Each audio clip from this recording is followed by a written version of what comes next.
All right, all right, all right, all right. So I like to think of this time of the year as we're down to the Elite Eight, right? Eight more lectures. I think I just woke up this morning and was like, it's we have 4 weeks left, and that would mean there's two lectures a week. We got 8 lectures left. This is incredible. So yeah, the term moves fast. Hopefully, you guys are looking forward to summer. I know I am. And hopefully, part of the reason things have gone fast is because you've enjoyed some of your time. Usually, when things are really, really painful, they take a longer time. Time goes by fast when you're enjoying it. But yeah, we'll just keep plugging away in this class, as you guys know. Cringe. What's cringe? um, the lectures left in the term are time going by faster. um, can't wait for it to be over. Yeah, no, hey, the sentiment is shared by all, I think. So in this class, though, what do we have? What do we have going on? It's the thing that I think is nice about this class is is that it's consistent from week to week, right? So you had your lecture quiz 4 due today. Lecture quiz 5 will be released Thursday, due next Tuesday. Discussion activities just continue to be posted and due on Sundays. So if you've gotten to 4, you've already done them. You've done enough. And you'll see that updated on your grades today on Canvas. So I'll update everything. You guys will see where you're at. But we just have kind of a nice methodical rhythm, hopefully, in this class, and hopefully, hopefully you guys are feeling that. That's how it's meant to be set up. And then we'll just have the final on June 10th. So in the meantime, though, one of the first comments down here, it was great. It was about wanting to take more econ or wanting to learn, be interested in learning more economics. So the end of this class really is going to get into policy, and I think you guys will enjoy that. It'll be really applicable to what's going on in the world today. We talked about the Fed increasing interest rates last week. We've got CPI numbers coming out, I believe, tomorrow, and then we'll just have more. Things are changing all the time, and we'll be able to analyze them hopefully in a way that is relevant for you guys. So one of the things that I noticed, and I do note at this time of the year, is that the material kind of ramps up, at least in how difficult it can initially feel. We're going to make sure that we walk through everything and you guys feel good about where we're at. You can see a warm-up table on the screen that represents what we're going to talk about today and what we kind of talked about last class. One of the things I didn't cover that much don't want to erase that, right, is one of the things I didn't cover enough last class, but did have in the quiz just to challenge you guys, and everybody got credit for it. And they're like four automatic questions, right? Four freebies on the quiz this week. But we'll talk about that change inventory and map it to graphs in just a second. But let's get started, and let's have a top hat question just to get rolling on the day. And hopefully you guys, again, feel really comfortable with this, but you have this table up here, right, where Y is going from 800 to 1200. Consumption is 575, 650, 725, 800, 875, right, going up by the same amount for every increase in Y. Right, we got planned investment spending here fixed at 200, government expenditures fixed at 100, and then net exports that are negative 50, right? Net exports can be positive or negative, right? And in this case, we just have them as negative. So my first question to you guys, just to get us started for the day, is what is the equilibrium level of output in this economy? Okay, what's the equilibrium level of output in this economy? I'm going to start drawing more things below, but give this a go, and let's get started off with some right answers.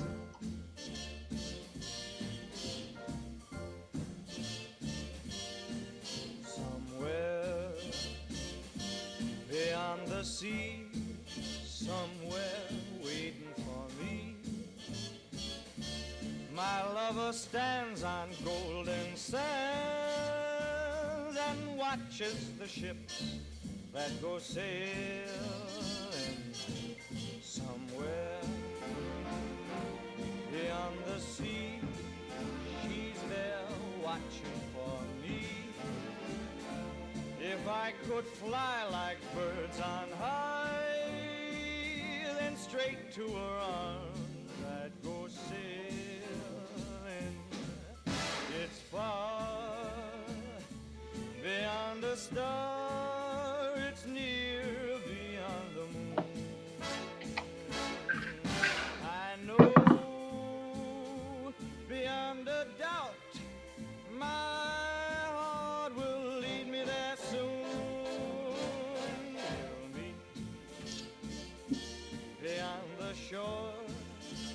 All right, so let me open this up while we talk about this. I see a lot of answers in here already, which is good, but how do we approach this question? We need to find out where our output, Y, is equal to aggregate expenditures.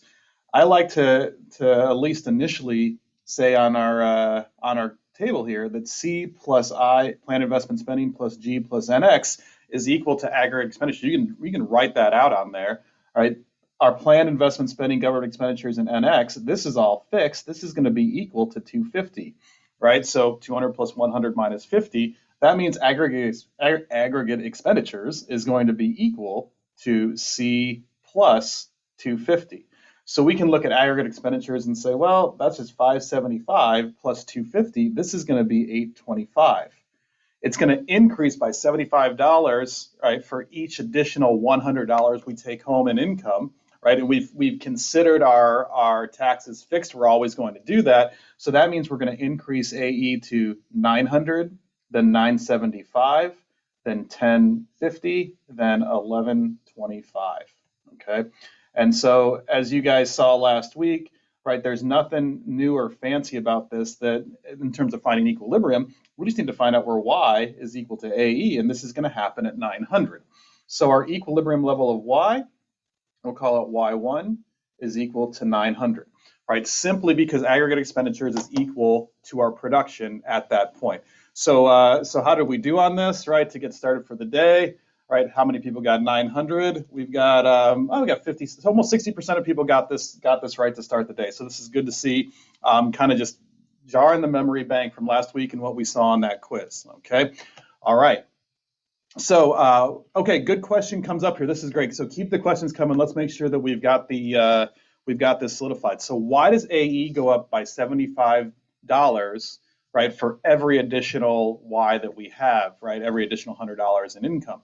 So the reason that would be, and I'll make this question live on Q&A, the reason that this would be is that we are imposing a linear relationship between our Y and our aggregate expenditures, or our consumption and our aggregate expenditures. Remember, consumption, and I can write this up here, right? This is kind of an extension of this.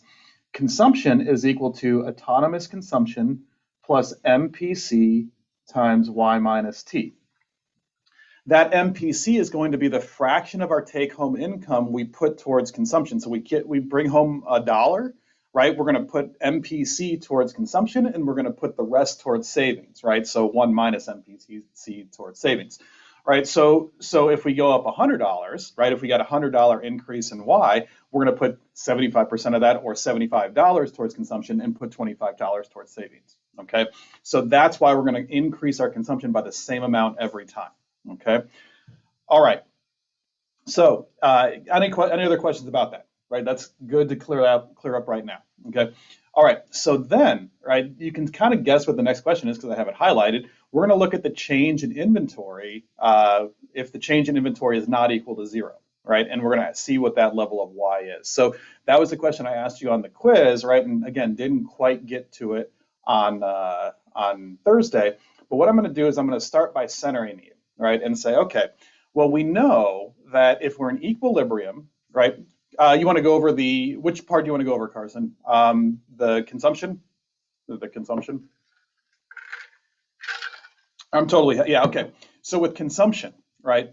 When we mapped out consumption, what we said is that for every additional dollar we earn, we spend the same fraction, right? We spend the same fraction, right? Oh, and the output equilibrium. So, all right, so that means that our MPC is telling us, hey, if our MPC in this case is 75 or 0.75, that means we're going to spend 75% of our take-home income, right? And we're going to save the other 25%, right? So it's going to, when we increase our income by $100 from 800 to 900, 900 to 1,000, we're increasing our consumption by the same amount, $75 every single time, okay? And then when we're in equilibrium, in order to be in equilibrium, we just need to find out where our level of income, Y, or GDP, is equal to spending 900. Now, this is going to lead to this next question. When this happens, our change in inventory is equal to 0, right? And it's equal to 0 because the amount that we're producing, right, the economy as a whole is producing, is exactly equal to the amount that's spent, okay? So what I'm going to ask you next, and again, you can see this on the screen here, I want to know if the change in inventory is plus 25. So if we add 25 units to inventory, what is our level of Y?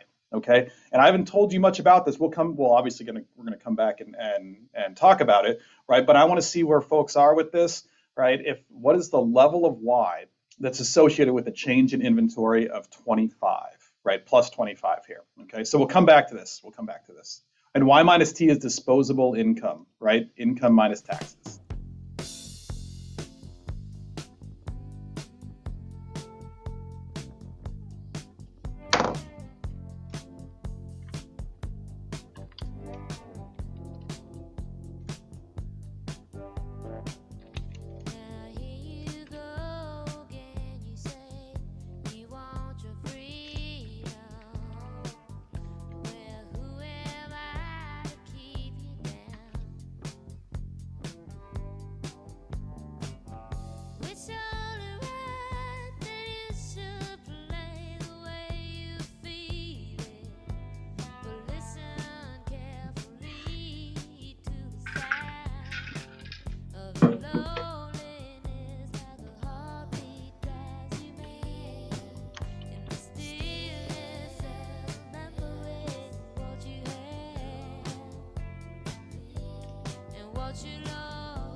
All right, so what do we get with this? How do we approach this? So I'm going to keep adding time to this as I talk about this. So here's how I want you guys to think about this. There's lots of numbers being thrown around here. There's going to be just another equation for the change in inventory.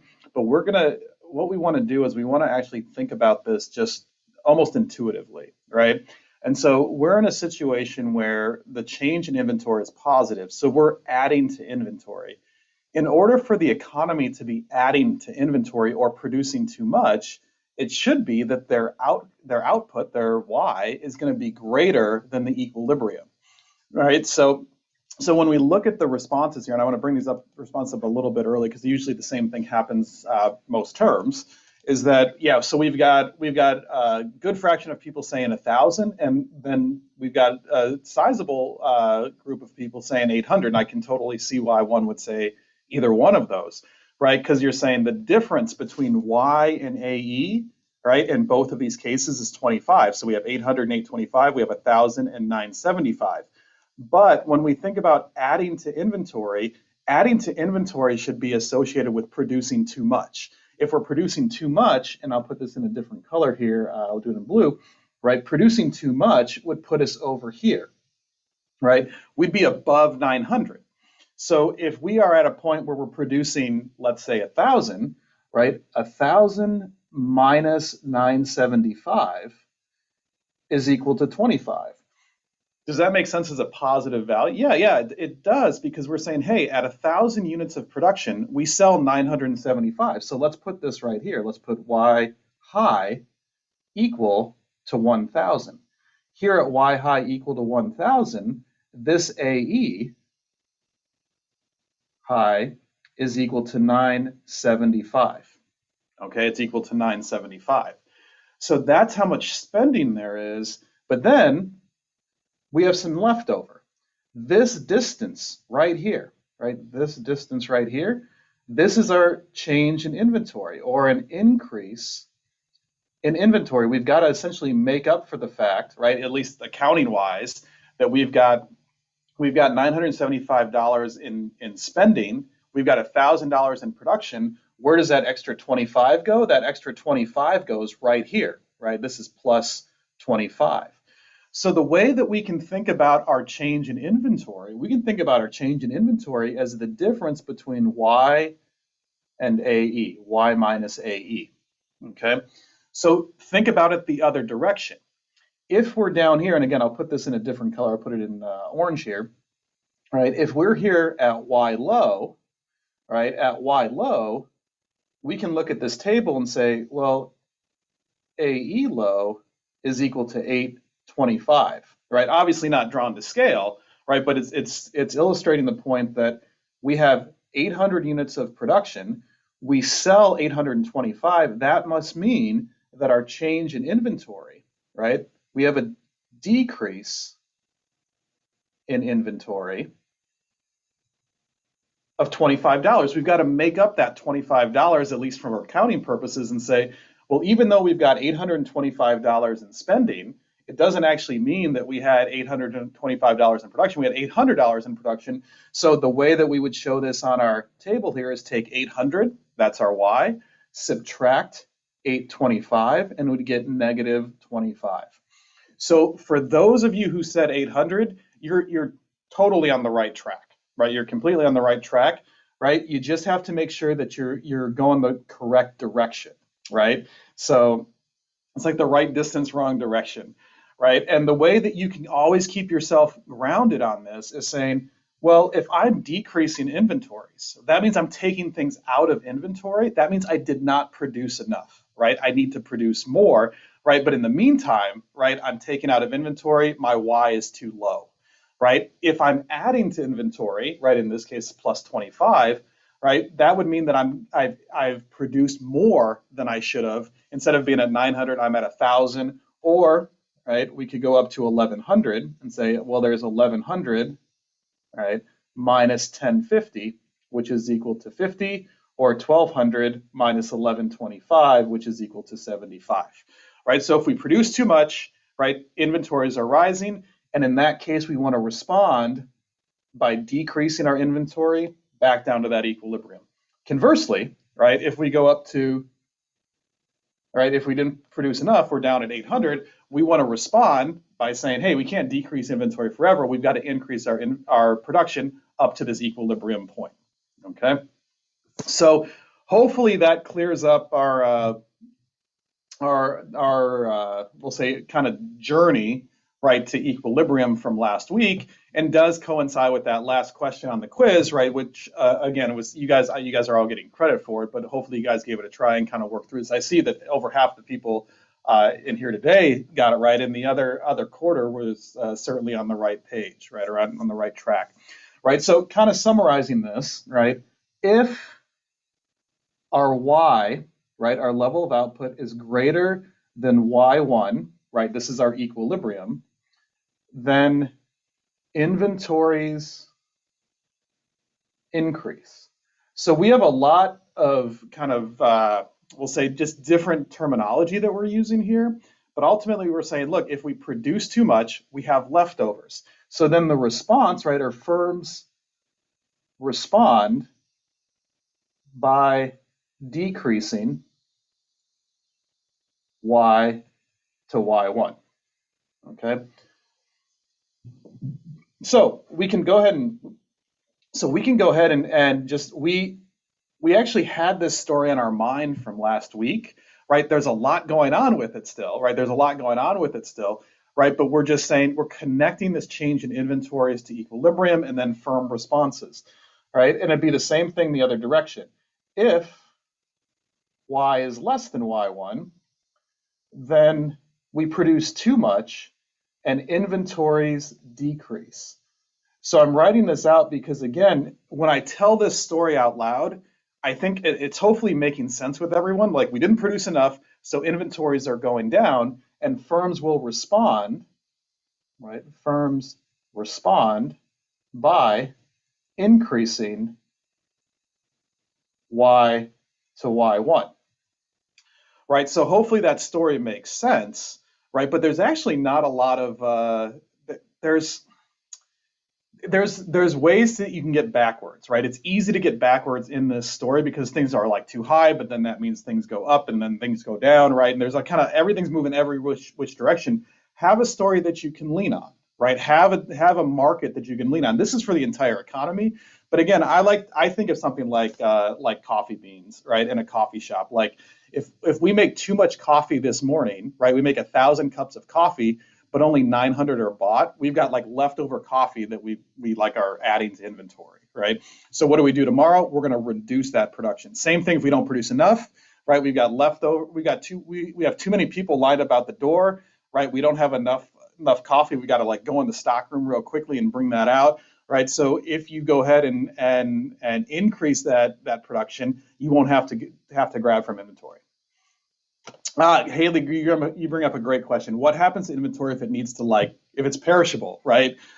That's a great question, and so that's where you have to be kind of lax on how strict you're going to be with the example.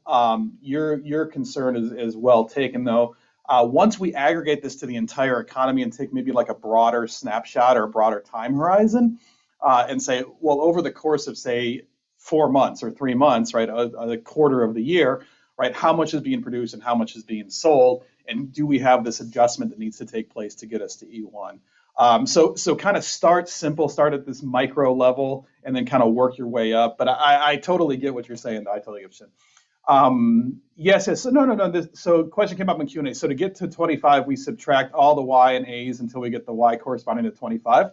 That's what you got to do. Now, what you want to do in the meantime, like along those lines, right? It's definitely not a dumb question, right? You want to make sure that you're understanding what's going on at each point. At 900, right? At 900 units of production, we sell 900 units. There's no change in inventory. When we get to 1,000, we only sell 975. We've got $25 extra. Go up to 1,100, we only sell 1050. We got 50 extra, right? We only make 800. We sell 825. We've got to pull 25 out of the stock room. So have kind of a scenario for each of these different points. Okay. All right. These are great. Hopefully this is good. Hopefully you guys are feeling good about this and starting to say like, okay, it's starting to come together. We've got a lot on the screen here, but as you hopefully have started to expect, that we do a lot of this work on the front end here, so that moving forward, things do get a little bit simpler, right? So we're going to draw another graph, right? But it's going to be a lot. It's again going to be a lot less cumbersome. We're going to go back to the goal of the course, right? The goal of the course. One of the goals of the course was we wanted to have an economy that had full employment, right? We wanted to have the full employment level of output, okay? So with the full employment level of output, what we're saying is that we want Y, our equilibrium Y, and I'll actually write that out, we want equilibrium Y, we want that 900 that we found in the last example to be equal to Y bar, right? To be equal to Y bar. So this Y bar represents full employment level of output. So I'll highlight that here. Full employment level of output is equal to Y bar, right?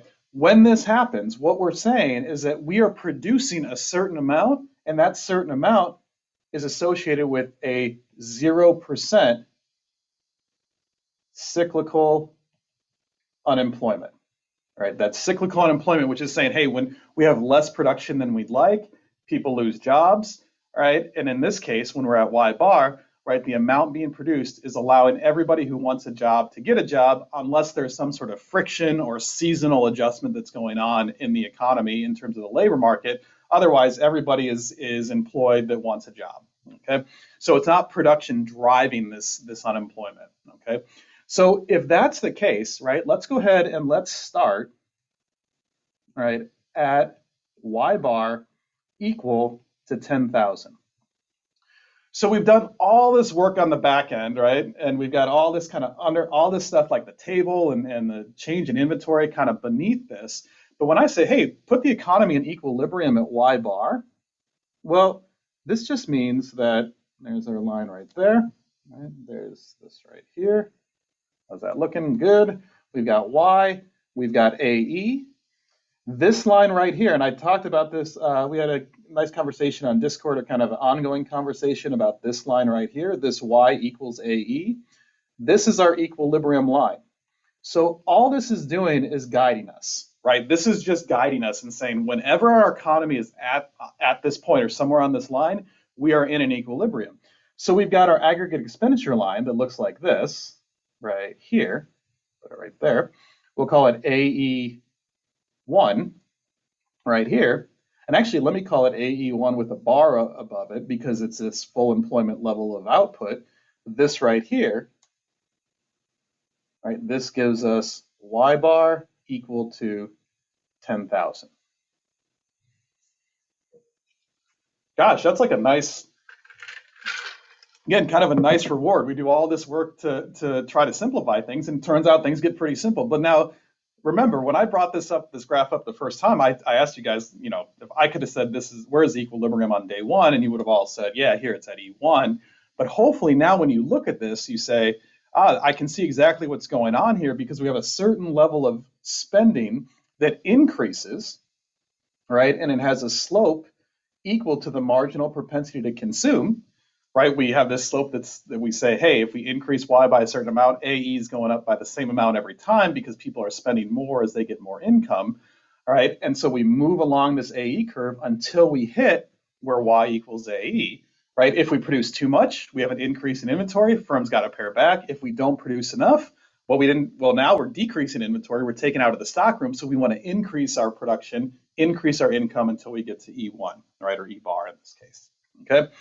So now that we have this, we can return ultimately to where we started the class, right? And I can write this in red. Let's show what happens, right, when the housing market crashes, right? When the housing market crashes. Okay, so let's zoom back, right, or kind of look back to 2006, 2007, 2008. And so if you remember, what we saw here was we had the price of a home, right, in this is Las Vegas, right, but this is mimicked throughout much of the country. It was around $100,000, call it $100,000, right, for your average 2-bedroom home or average square footage in Las Vegas. And then we got this increase, there was, it was high, but it was okay, right? It didn't seem outrageous up until 2004. Speculators started entering the market, right? We had lowering interest rates. We have this big boom in the housing market from 2004 to 2007, where prices essentially doubled, right? So we doubled. So you buy a house for $130,000 in 2004, you can sell it in 2006 for about $260,000, right? So a really nice turnaround. But the problem is that people were actually like wanting to live in homes. This is not some sort of speculative buy, at least historically. But once people were saying, hey, I actually don't value homes that much, or I don't have the money to buy that home, all of a sudden speculators started to leave the market, put things up for sale. We got this big crash, right, down and kind of went all the way back to 100,000 by 2012. And then that slow recovery started. So what's the consequence of this, right? What's the consequence of this? Well, remember, I forget who we were picking on. Somebody foreclosed their $300,000 home, right? And what that meant is that people who had invested for, say, 30 years trying to build up some wealth so they could retire, all of a sudden they can't retire because none of the expectations were that we'd have all these foreclosures in the housing market. And we saw this graph from before. We saw the number of foreclosures go from about 500,000 all the way up to 4 million, right, in a short amount of time. Okay, so how do we characterize all of this into our model, right? So it's one thing to talk about this. How do we actually see this playing out when it comes to our aggregate expenditure curve, right? So if we're going to show this effect, the first thing that we'd say is that there's a lot of people who had a decrease in wealth, right? If there's this decrease in wealth, right, if all of a sudden everybody wakes up tomorrow morning and the value of their homes are literally 50% what they were, a year ago, all of a sudden their wealth is less, how is this going to affect our aggregate expenditure curve? Well, ultimately, we'd say there's going to be a decrease in autonomous consumption, right? There's going to be a decrease in autonomous consumption, right? You're not going to sit there and celebrate the fact that your wealth has gone down, okay? So you've got that as an issue, all right? You've also got a decrease in the housing market directly, which is going to be captured by a decrease in planned investment spending, right? That's where we put that. So both, you can think about that big long equation, right, of C plus planned investment spending, G and X. Now we've got this decrease in autonomous consumption dropping down the AE. We've got planned investment spending also dropping, okay? So both these things are happening at the same time. There's another thing. Oh, can you explain why wealth decreased when the housing market crashes? Why is wealth affected by housing? Fantastic question. Okay. So if we think about what wealth is going to be the value of the things that you own minus how much you owe. Okay. So let's just imagine that you own your house, right, outright. You don't have any mortgage, but you have student loans, right? So again, just kind of work with me. And you have a house that's worth $200,000 and you have student loans that are you owe $100,000. So conceivably, you could actually sell your home, pay off your student loans, and take that $100,000 and do something with it, right? Again, just kind of work with me on the numbers there. But if the value of your home goes down by half, and that $200,000 home is only worth $100,000, now you could sell your home for $100,000, pay off your student loans, but then all of a sudden you'd have no money, right? You'd have no cash on hand, right? You have zero wealth, right? So there's nothing that you could do to kind of give yourself a buffer if you need to find somewhere else to live, right? So when we think about the housing market crashing, all of a sudden people's wealth, right, the amount of value, right, in terms of all of their assets, that goes down if they've got other debt or if they're thinking about other things down the line in terms of their future consumption, right? That all takes a back seat. Okay, so that's going to be why your housing is it's actually one of the biggest parts of your asset bundle, right? In terms of the value, right? Most people's wealth is made up with the value of their home. Okay, just because it's so expensive, right? Because it's so large. So when you have a house like we saw in Vegas go from 250,000 down to 100,000, right? Those are folks losing like almost 60% of their wealth, at least in terms of their housing value. So that's going to lead to a reduction in autonomous consumption. Okay, we've got a direct effect on the housing market. Kind of combining these two things, right? We've got a big reduction in consumer confidence too, right? So there's this decrease in how we feel about the economy, right? Decrease in consumer confidence. You may be wondering how we're feeling today. I'm going to show you those numbers in just a second. But the way that we can think about this is that compared to, I think the base year is actually 1966, and we asked folks, how do you feel about the future of the economy? And we say 1966, yeah, first quarter is 100, right? That's kind of like the index, like the CPI. We felt the same about the future of the economy in 1966 as we did, say, like in 1997. We were a little bit more optimistic during like the dot-com era, right? That went down and it was kind of fluctuating throughout the mid-2000s. But then when this financial crisis happened, we go down to we're like half as confident in the economy in, say, 2008, 2009 as we were in 1966. So if we have a decrease in consumer confidence, right, we're concerned about the future, we're also going to decrease autonomous consumption. We're not going to go spend a bunch. We're worried about the future. We're going to save more today, right, kind of at all levels of income, right? So when we look at this, right, and we look at the consequences of the housing market, right, there's a lot going on, but it's simply just a decrease. We can characterize it, right, more in a simple fashion by just saying, hey, autonomous consumption goes down, planned investment spending goes down. Now, I don't want you to just say like, oh, this is a good story, I guess I'm buying this. We need to go take this to the data and say, well, is that actually what happened in 2007, 2008? And yeah, it is what happened, right? We had consumption spending going down, right, between 2008 and 2009, right? Same thing with investment spending. Look at that drop there from 2007 to 2009. So if that's going to happen, we should see this decrease in our aggregate expenditure curve. So now we go from AE1 down to, we'll just call it AE, let's go ahead and just call it AE2, right? So right here, this is going to be our housing crash. We are showing the housing crash in our model here, going from E1 to E2, and I'm just going to put some numbers on here just so we have something to reference, right?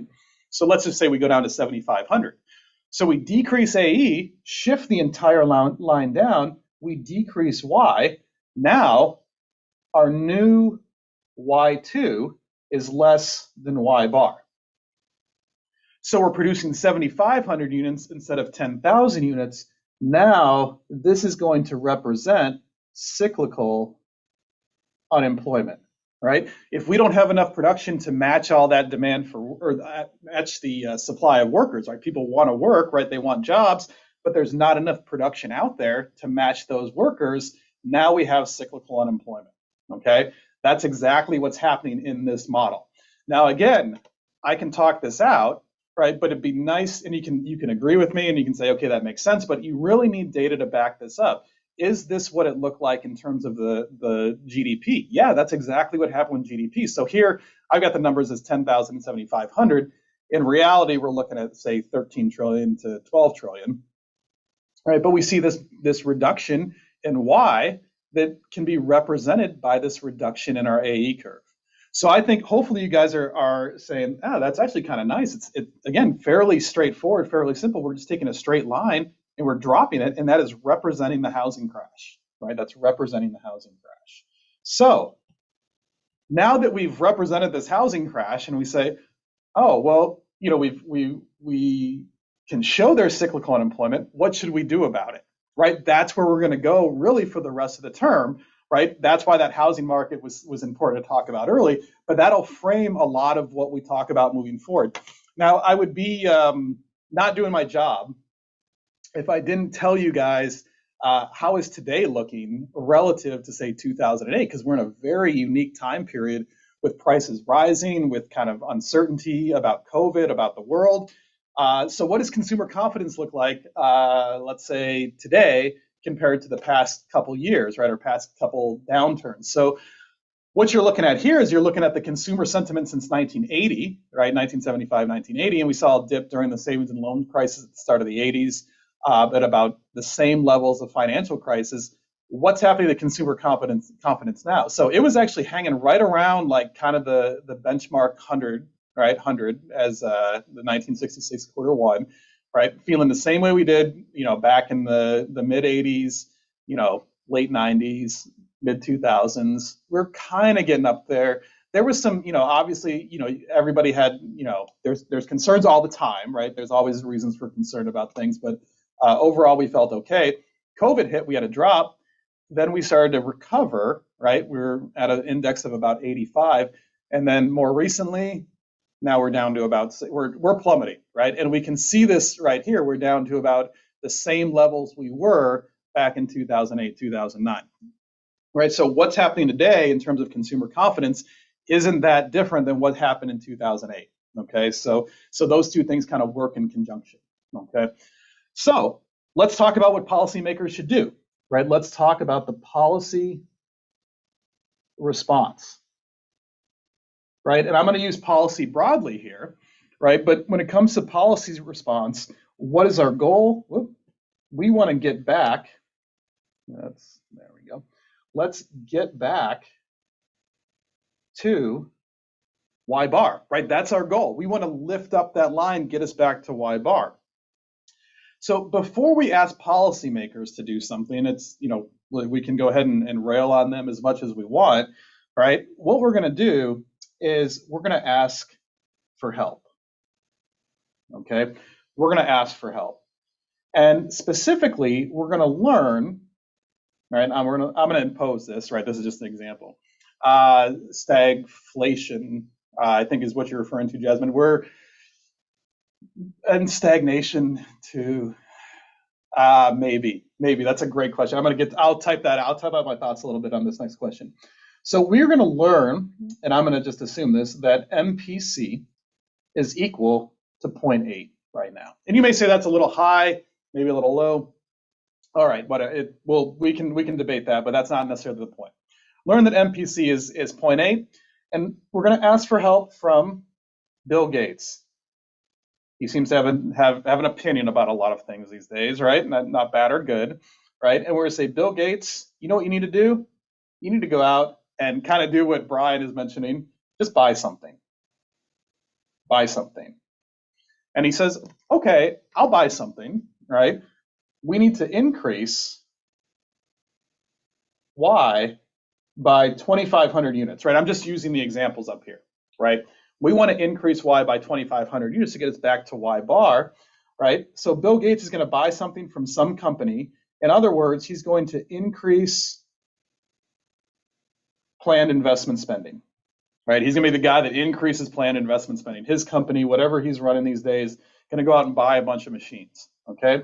So how much should Bill buy?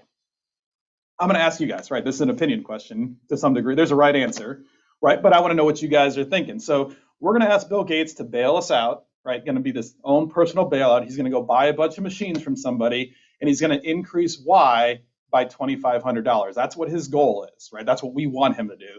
So my question to you is, how much should he buy in this first round? So you can see it here, right? Generous rich person wants to increase equilibrium in the economy by $2,500. They decide they're going to buy a bunch of big machines for production.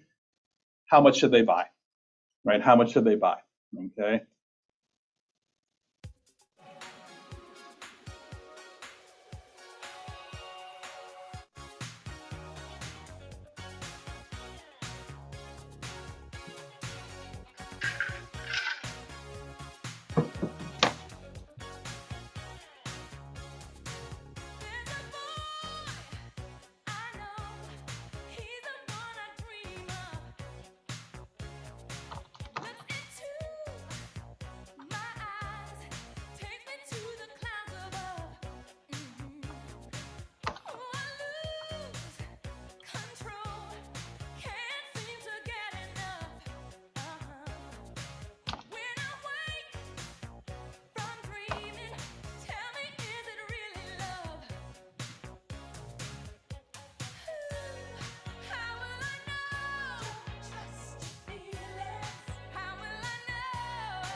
All right. So how much should Bill Gates buy?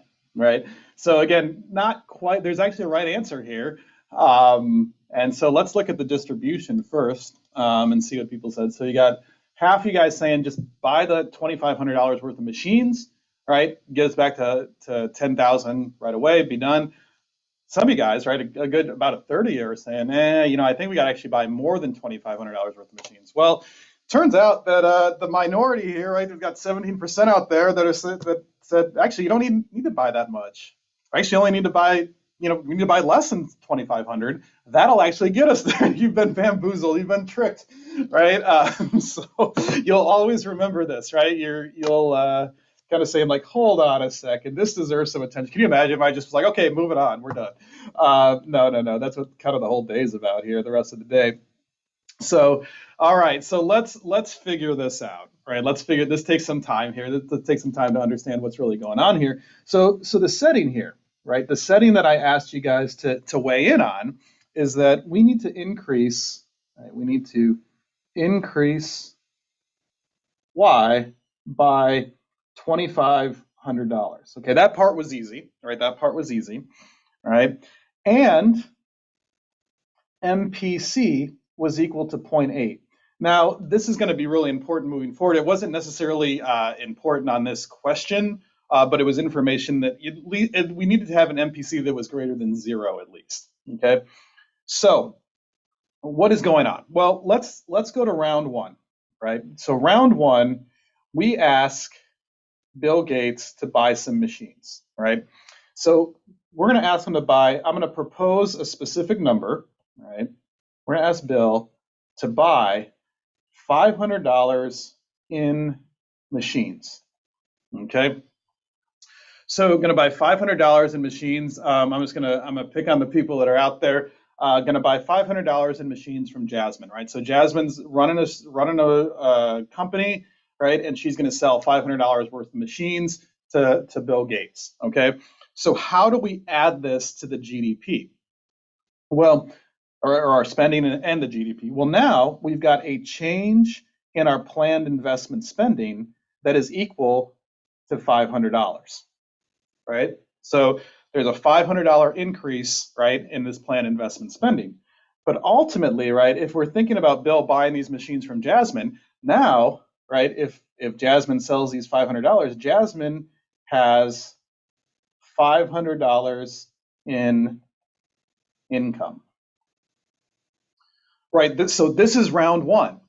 So if we think about what's happened, we have increased our income by $500, we've increased production by $500, and spending has also gone up by $500. They're all going up by $500, right? That in terms of accounting, it just happens to go into this planned investment spending, okay? So this is round one, okay? So now, what is Jasmine going to do with that money, right? So Jasmine has $500 more, right? What is she going to do with that? Right? She's got two options. We're in a simple world, right? She's got two options, right? She's going to spend and she's going to save, right? So how much is Jasmine going to spend? Well, that would be why our MPC is so important, right? If our MPC is 80%, that's telling us that we are going to spend MPC, which is 0.8 of the $500, right? So we've got 0.8 times $500. This is going to be equal to $400 in spending if we think of this as ultimately round two. Right, so let me get this line a little bit better.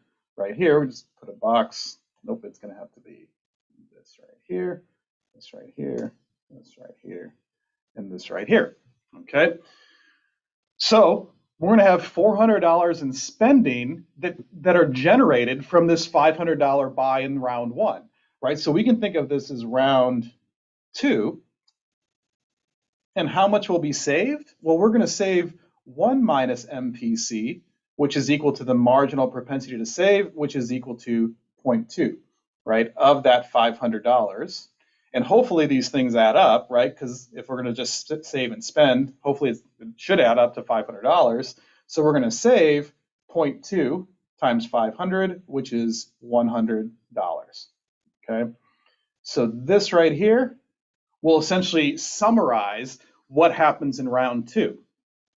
Now, when Jasmine goes out there and buys something, right, she's going to go out and spend $400. And again, just kind of work with me on the numbers. She's going to buy $400 in coffee, because that sounds good to me. Like some iced coffee now that it's getting hot, right? $400 in coffee. And I'm just going up on the chat from Brian, right? So Brian's selling coffee. Jasmine wants some coffee. She's going to buy $400 in coffee. So now think about what's happened here. We're on to round two of this buying of coffee. We've got $500 from round one. Now we've got $400 from round two, right? Our total change in Y is equal to 500 plus 400. This is equal to 900. That's a pretty good deal, right? So in this first round, that $500 is just increasing Y by 500. In the second round, when we have $400 that's spent, now we've got an additional $400 from the 500. Now we've got $900 in Y, right? So now Brian is here in round three. What is Brian going to do with his $400? Well, it's not, the pattern doesn't change, right? We're making assumptions, right? But the idea is that he's going to spend a certain amount and he's going to save a certain amount, right? How much is he going to spend? Same as before, right? That's why that MPC of 0.8 is important, but he's going to spend MPC equal to 0.8, right?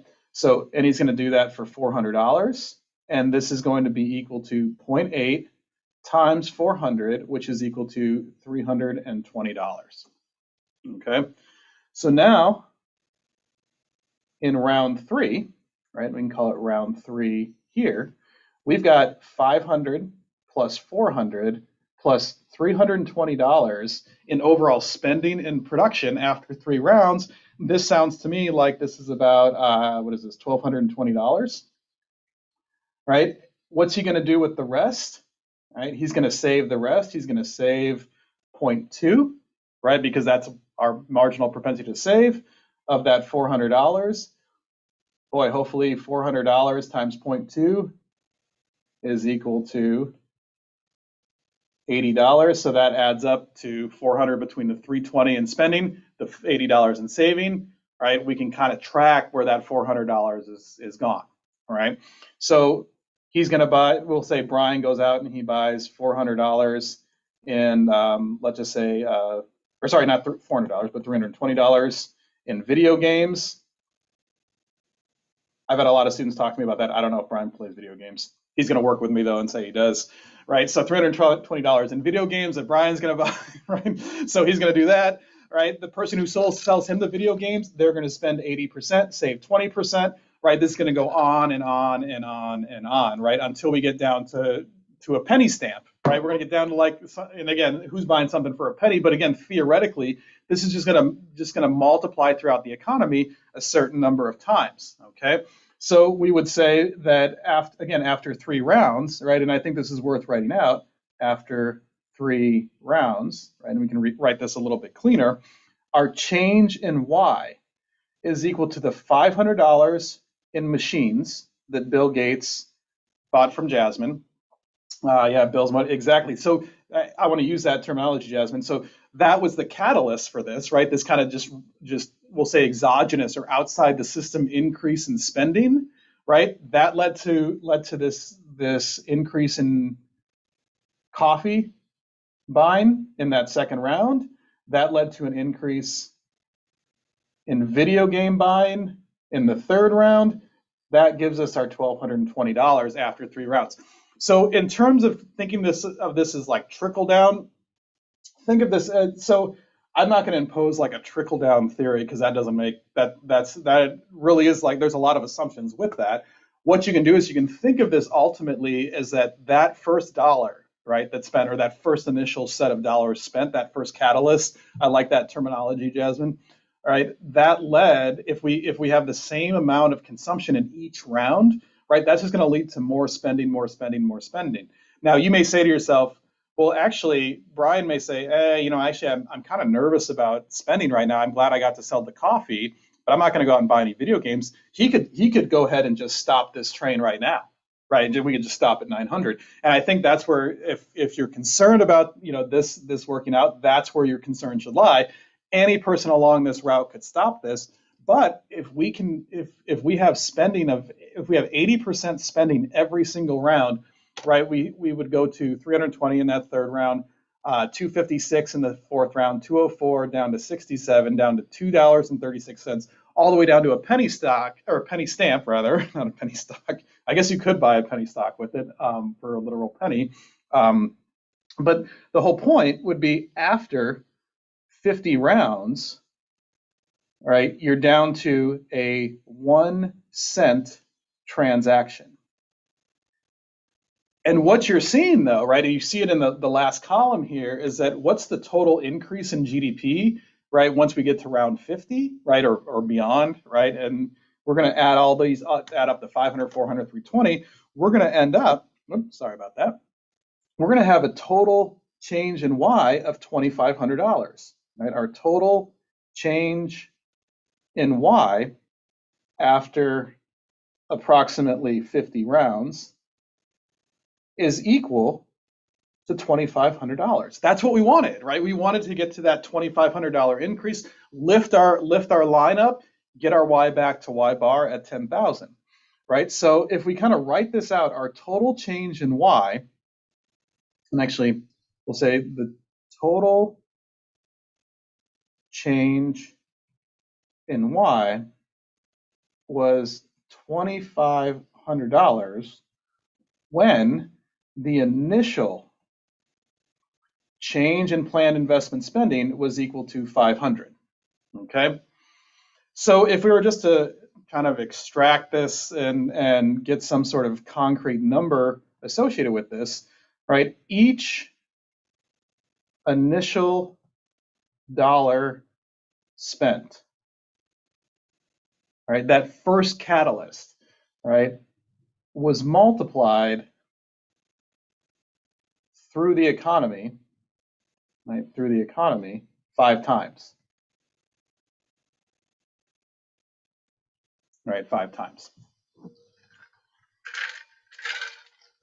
So we take that $500, right? We take that $500 in planned investment spending, multiply it by 5, and we've got $2,500 in an increase. And I'll write that out nicer. that's kind of important, increase in Y. So now that we have these numbers, right, and we're gonna, this is not gonna be random, it's not gonna be a guess, I'll give you guys some more concreteness to this, but what we're getting here is that we're getting an expenditure multiplier, right? The expenditure multiplier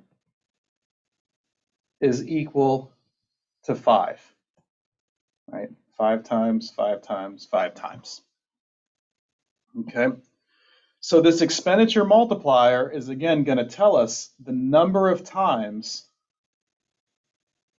right? The number of times our initial spending, we'll put it that way, our initial change in spending,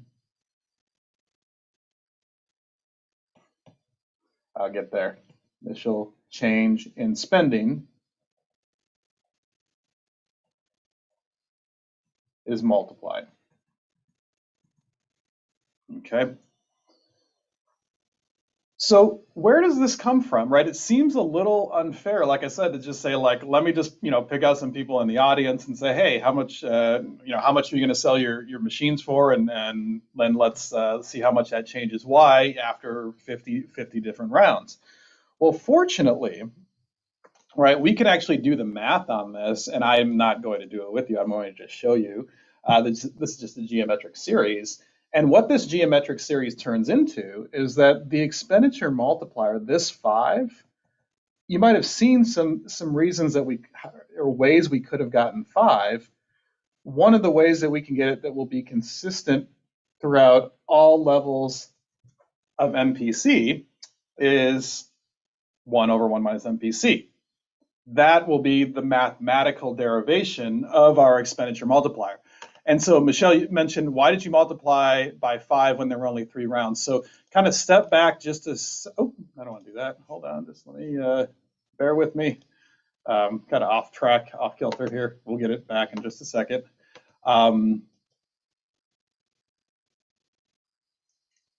There we go. Okay, hold up. Let me bring that over. Hopefully I didn't miss too many people up here. Okay, so right here. So after 3 rounds, we were at 1220, but there's more rounds, right? We want to continue the story on and on and on, right? And eventually we'll end up getting to $2,500 increases in Y from this initial $500 in spending, okay?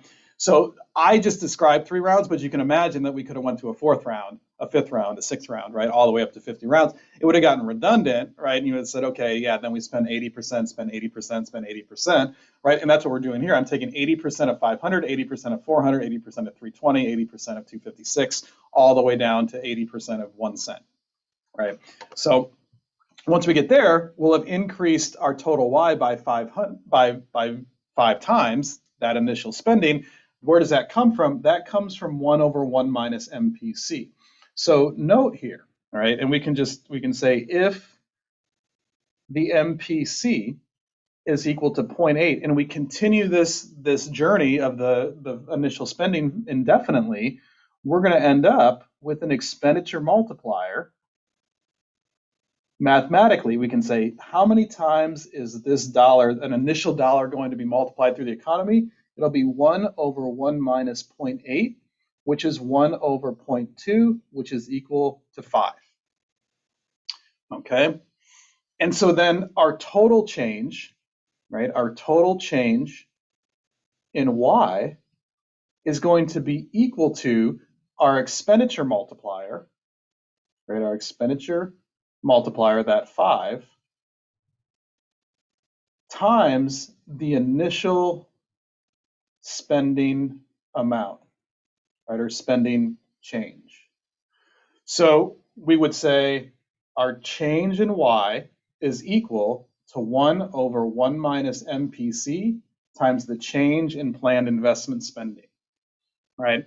If we kind of have this Bill Gates story in our mind here and say, well, the change in planned investment spending was equal to 500, our MPC is equal to 0.8, that means our change in Y is equal to 1 over 1 minus 0.8 times 500 which is 5 times 500 or $2,500. Okay. So hopefully you guys are sitting there saying, I think I got it. I think, so you're just going to just tell me what the MPC is, or I'm going to have to find it out. Remember at the start of class, it was 75, right, or 0.75. So we could plug that in. And then you're just going to have some sort of shock or change in our planned investment spending, and then that's going to lead to a change in Y. That's all it is.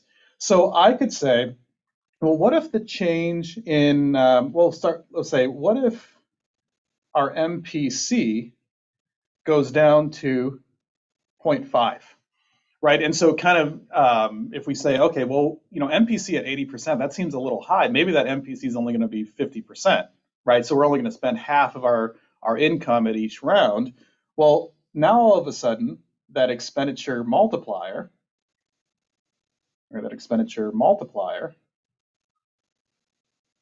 is equal to 1 over 1 minus 0.5, or 1 over 0.5, which is equal to 2. So we're only increasing our overall GDP by 2, right, when we have an MPC of 0.5. So you should be noting that as our MPC, right, as that marginal propensity to consume increases, that expenditure multiplier also increases. And that expenditure multiplier, this is also going to go up, right? So, and that should make sense, because what you would say is that, oh, I'm going to spend 80% of income on consumption as opposed to 50%. That means there's just going to be more spending overall, right, at each round, right? If we go down to 50%, there's less spending at each round. That first dollar is multiplied less through the economy. Okay. Now, I should point out, right, that we're going to get the same result if we use other forms of spending, right, other parts of our aggregate expenditures, right? So it's possible to use not just planned investment spending, but a change in G, or a change in autonomous consumption, or a change in net exports. They're all going to give you the same expenditure multiplier. So I'll go ahead and put the change in planned investment spending as well. This is all going to be associated with the expenditure multiplier. The one thing this does not include is taxes. And the reason, and we'll talk about this actually next class, is that when you're given some sort of tax cut, say we gave Jasmine a $500 tax cut, we're not increasing our spending in that first round, but then she'll increase her spending in round 2. So we'll disentangle that, but we want to make sure that we feel good about this scenario here, where we're saying, hey, the government goes out and does something in round 1, instead of Bill Gates, it's the government, right? It's going to have the same effect if they bought $500 in machines. That'll be multiplied through the economy, right, 5 times in this case. Okay, so where do you get the idea of GDP started from 7,500 up to 10 and ended at 10,000? Yeah, let's take this back. This is a great question, right? Let's take this back to the graph. Right, so let's work backwards, and if this doesn't clear it up too much, or clear it up enough, Matthew, just go ahead and stop me. All right, but if we think about what we wanted, we said that we wanted the change in Y to be 2,500, right? And MPC was 0.8.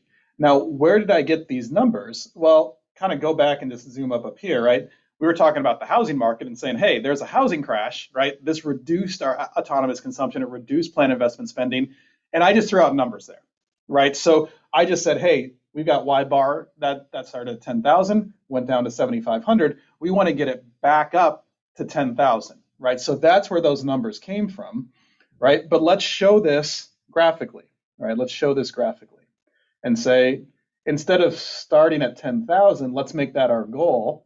And so we've got Y, we've got AE, we've got our Y equals AE line right here, okay?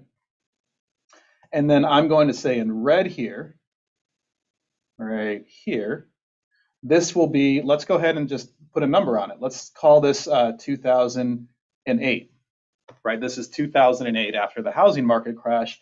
And I'm just telling you, I'm imposing, right, and assuming that MPC is equal to 0.8, okay? So we're here at E2 2008, and I've just given you a number, right? I've just said, okay, let's imagine that we're down here at 2008, and this is $7,500, okay? What is our goal, right? Our goal is Y bar, which I'm telling you is equal to $10,000, okay? So what we want is we wanted to get this Y back up to 10,000. We wanted to change Y by $2,500, right? That's what we wanted to do. So we said the change in Y, right? What we kind of have worked through here now is we've said the change in Y is equal to 1 over 1 minus MPC times the change in planned investment spending. Mathematically, we can just go ahead and plug in the numbers we know, which is $2,500. We want to increase our Y $2,500 total. So we want to move from here to here, right? We want our equilibrium to go from here up to here, okay? So that's what our goal is. We know that MPC is 0.8, so we have 1 over 1 minus 0.8. We are solving for the change in planned investment spending, right? So again, this is kind of me working backwards now that we have this expenditure multiplier in our mind. So $2,500 can come from 5 times whatever we spend in that first round. Well, this means that that first round change, let me write that triangle nicely there, that change in planned investment spending is just $2,500 over 5, which is $500. If we take $500 and lift up aggregate expenditures, well, now we're just going to lift this line up to right here, right? Let's do that right there. That's good enough, right? We'll lift this up. We'll say that let's go ahead and let's change our planned investment spending by 500. So it went down because of autonomous consumption. It went down because that housing market crash reduced planned investment spending directly. Let's just lift it back up. So now we lift this back up by 500. So we can think of this as round 1. And then round 2, more income, more income, more income, more spending, more income, more spending, more income, more spending. This is our multiplier effect all the way to right here. And we'll call this E bar, we'll call this AE bar, right? And we'll be back at Y bar, okay? So we can piece all of those things together, right, that we had from before and what's up on the screen here and say, so we have this first round shock of 500, and then that's multiplied through the economy 5 more times in this case, and now we're going to be at 10,000, right? So hopefully those numbers, so there's a lot of folks out there that I know are kind of like, I kind of want more math actually. Like this is not, hopefully this math isn't overly complex for anybody. If it is, make sure you practice a little, talk to me, talk to TAs, right? But those who are mathematically inclined are like, yeah, I got this, I can see this, right? Because I have an equation that I can work with. So let's test your knowledge on that, right? Let's test your knowledge on that and ask a couple questions about this, right? And so I can say, hey, our MPC is 0.75. You tell me what the expenditure multiplier is, right? So kind of asking a follow-up question here, right? And I'll put this on a new page here, right? Our expenditure multiplier, right? When MPC is equal to 0.75. Right? And know that I'm not going to be giving you MPCs that are anything, they're going to end in 5 or 0, I promise, right? And you'll start to kind of get the hang of things, right? But in this case, right, what's the size of the expenditure multiplier? Okay. So how do we know where E bar is if it's not given? I will give it to you. I need to give it to you. You're right to question that. I cannot just have it appear out of no, or have you figure it out and guess, right? Yeah, I've got to tell you. Good question. All right, give this a go here. Shouldn't be too bad. That's my hope. Shouldn't be too bad.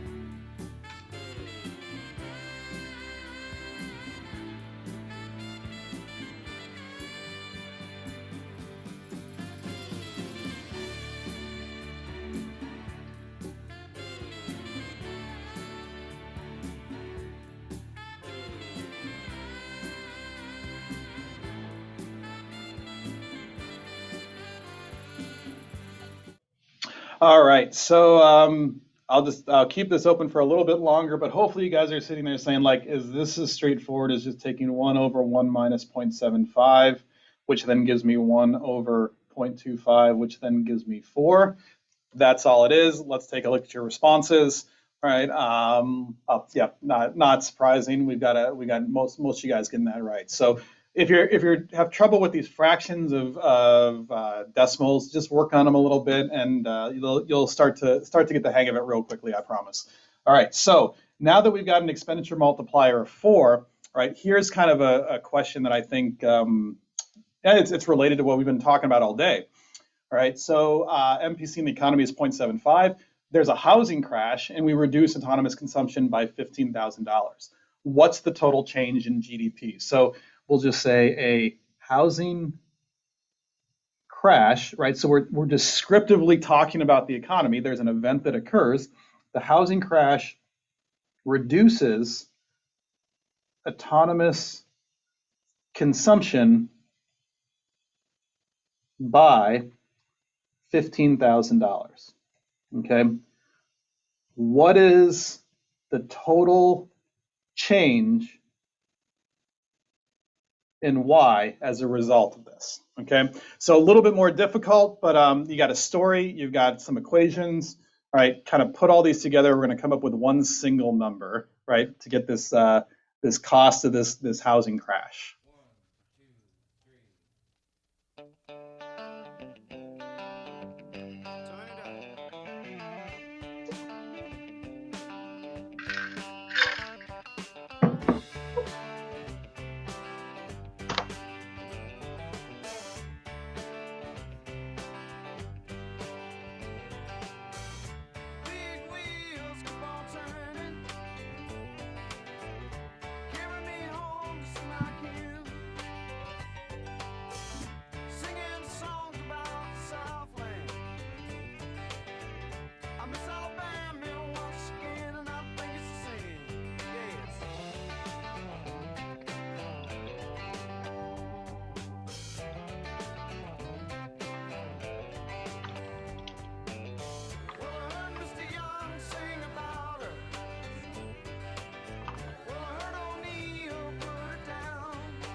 All right, so how do we approach this question?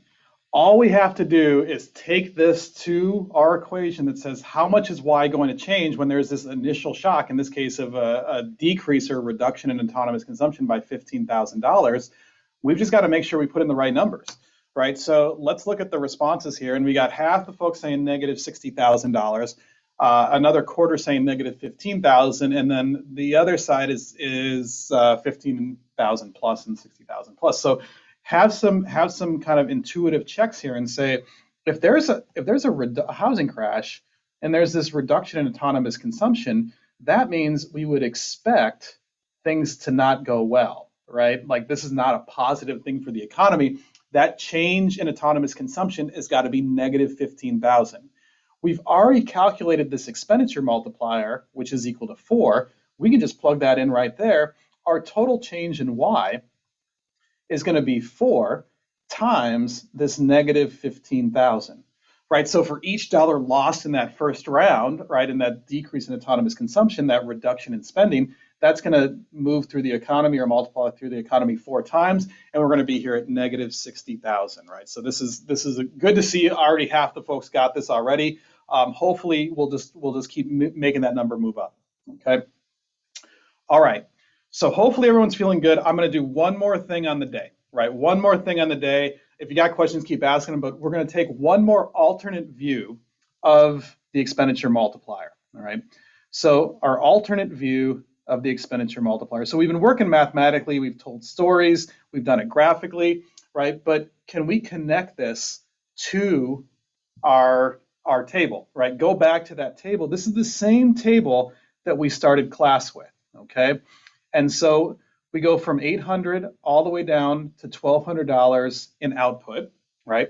We've got consumption, right? And this is helpful because this is 575 to 650. We got an MPC, right, of 0.75, just like we've been working with in the last two questions. And then we've got our planned investment spending at 200. But notice what I've done with G, right? I've got a G here that is split up into two columns. We've got G and we've got G prime, okay? G is initially 100, okay? Initially 100, right? And then we've got net exports that are going to be negative 50. And we know that that equilibrium was initially at 900. But I'm going to ask you guys here, what happens when we change G? Right, so I'm going to actually fill this in. This was 900, this was 975, this was 1050, this was 1100, this was 825, okay? So let's imagine, right, that we start at y equal to 900. This is our equilibrium starting point right here. But then the government, right, G increases by $50, okay? What is the new level of Y, okay? So this is the last question of the day, right? This is a tough one. We'll obviously come back to it, but I wanted to expose you guys to it, and then we'll revisit it on Thursday. So give this a try here. I think you guys can get it though, right? And I'll kind of work through it with you up here, okay?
All right. So what do we do here, right? You guys can see me working on this in the last minute here, right? I can just do it mathematically and say the change in Y, 1 over 1 minus MPC, or 4, times that $50, right? That $50 increase in our government expenditures. That should increase our Y by 200. We're going to go from 900 all the way down to 1100. Our change in Y is 200. Once we map this out over here, all we're doing is we're increasing our AE by 50 at every single point, and we're going to end up at 1100 and 1100, and that will be our new equilibrium right there. How many of you guys got this? This is great to see, right? This is great to see. Over 2/3 you got it right. We'll revisit this on Thursday, but this is a great place to end. You should feel confident moving forward. The fraction of right answers today was as high as I could have ever hoped for. So keep working at it, and we'll come back on Thursday and talk more policy. In the meantime, be safe, be healthy. We'll see you guys on Thursday. Thanks, guys. Have a good one, Chase. See you, Alex.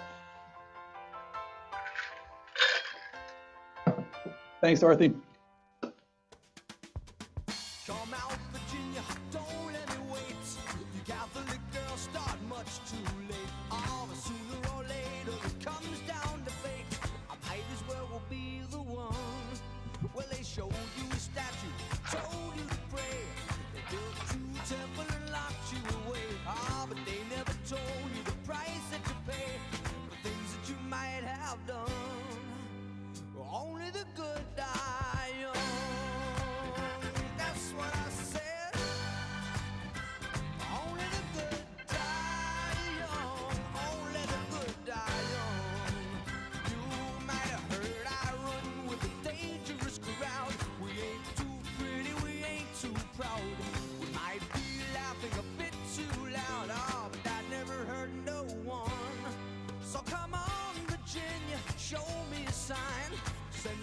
signal, I'll throw you the line. Stained glass curtain you're hiding behind never lets in the sun. Darling, only the good die young. Thanks, Matthew. Have a good one.